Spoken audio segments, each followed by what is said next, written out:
السلام علیکم ورحمۃ اللہ وبرکاتہ۔ سامعین، آج کی اس مجلس میں ہم آپ کو یہ بتانے جا رہے ہیں کہ مسلم بادشاہوں نے ہندوستان کو کیا دیا۔ شاہان اسلام نے ہندوستان کو اپنا وطن سمجھا اور اس کو ترقی کی سمت گامزن کرنے میں کوئی کسر نہ چھوڑی، نیز اس کو دیدہ زیب، سونے کی چڑیا اور پرکش بنانے میں پوری دلچسپی کا مظاہرہ کیا۔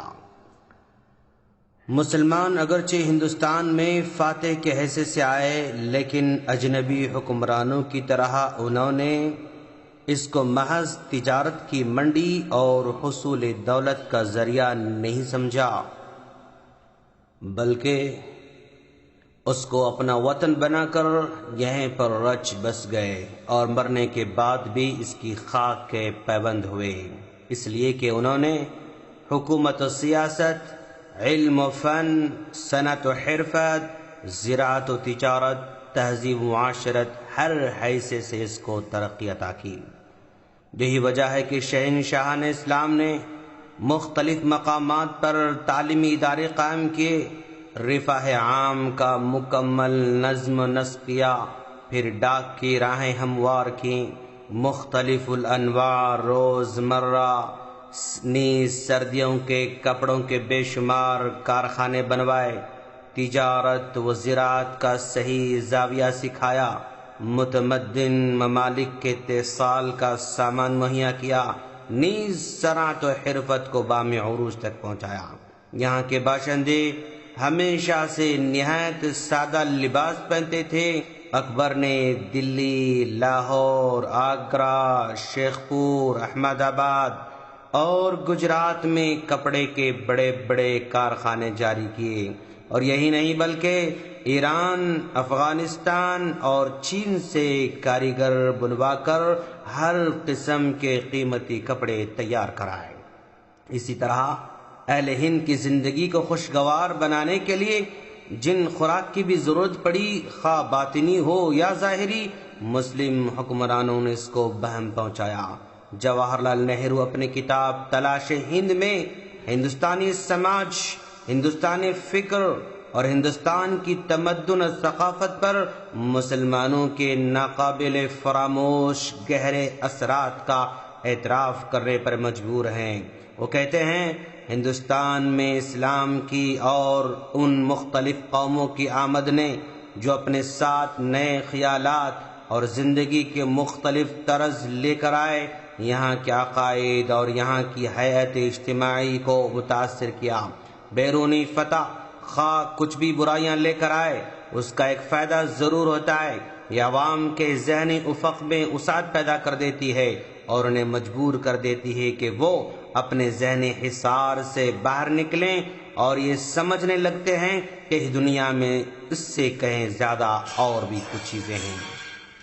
سابق صدر کانگریس اور جنگ آزادی کے ایک رہنما ڈاکٹر پٹابی ستیا رامیا کے الفاظ کا نقل کرنا بھی بہتر ہوگا۔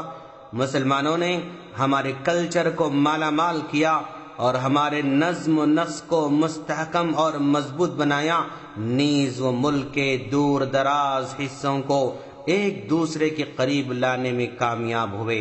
اس ملک کے ادب اور اجتماعی زندگی میں ان کی چھاپ بہت گہری دکھائی دیتی ہے۔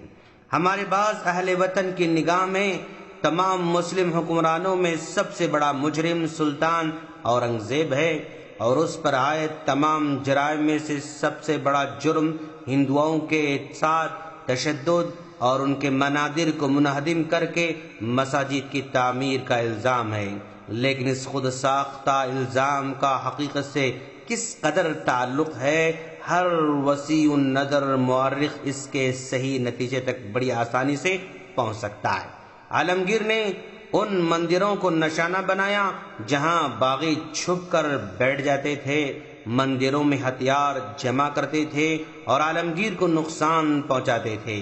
جس طرح باغیوں کے چھپنے اور پناہ گاہ بنے ہوئے مندروں کو نشانہ بنایا، اسی طرح ان مساجد کو بھی نشانہ بنایا جہاں باغی ہتھیار کے ساتھ چھپے ہوا کرتے تھے۔ گویا عالمگیر کا نشانہ صرف مندر ہی نہیں بلکہ مساجد بھی بنے، لیکن مورخ ایک کا ذکر کرتا ہے اور ایک کو چھوڑ دیتا ہے۔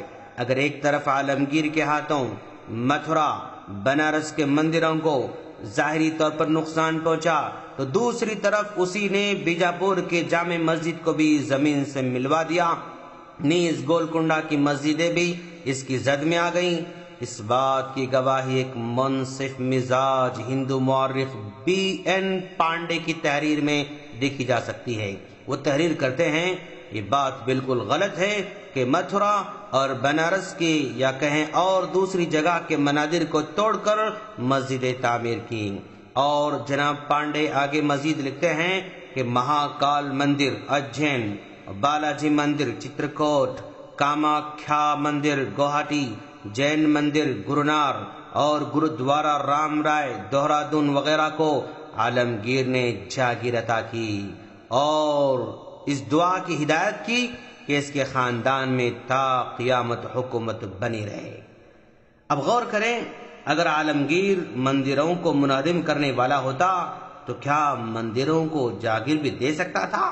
نہیں دوستو، جب اس نے مندروں کو جاگیریں عطا کی تو واضح مطلب ہوا کہ وہ مندروں کو منہدم کر کے مسجد تعمیر کرنے والا نہیں تھا۔ سارے مسلم بادشاہ سرزمین ہند پر باغباں بن کر آئے اور اپنی ساری طاقت ہندوستان کو سنوارنے میں لگائی۔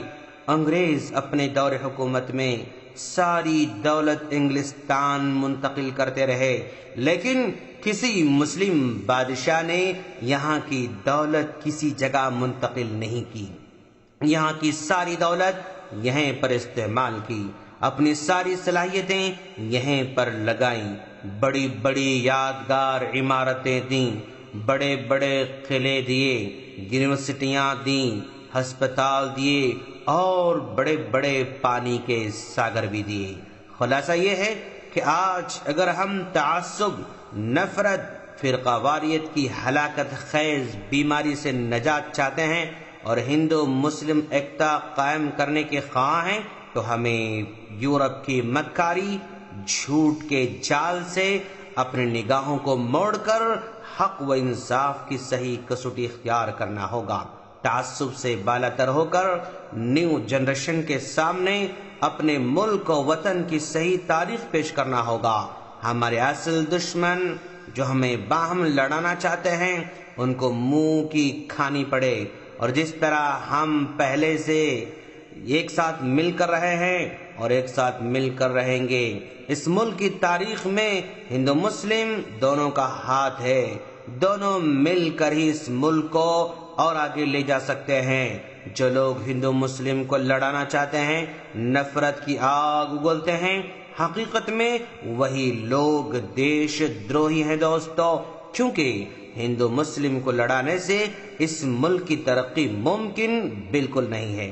فسادات سے ملک کو نقصان ہی نقصان ہوتا ہے، فسادات سے تعلیم پر، تجارت پر، ٹرانسپورٹ پر، الغرض زندگی کے ہر شعبے پر اس کا نقصان ہوتا ہے، اور ترقی میں سب سے بڑی رکاوٹ ہندو مسلم میں لڑائی، فسادات پیدا کرنے میں دوستو۔ ہم اللہ سے دعا کرتے ہیں کہ باری تعالیٰ تو ہم تمام کو صحیح راستے پر چلنے کی توفیق عطا فرما، آمین۔ السلام علیکم ورحمۃ اللہ وبرکاتہ۔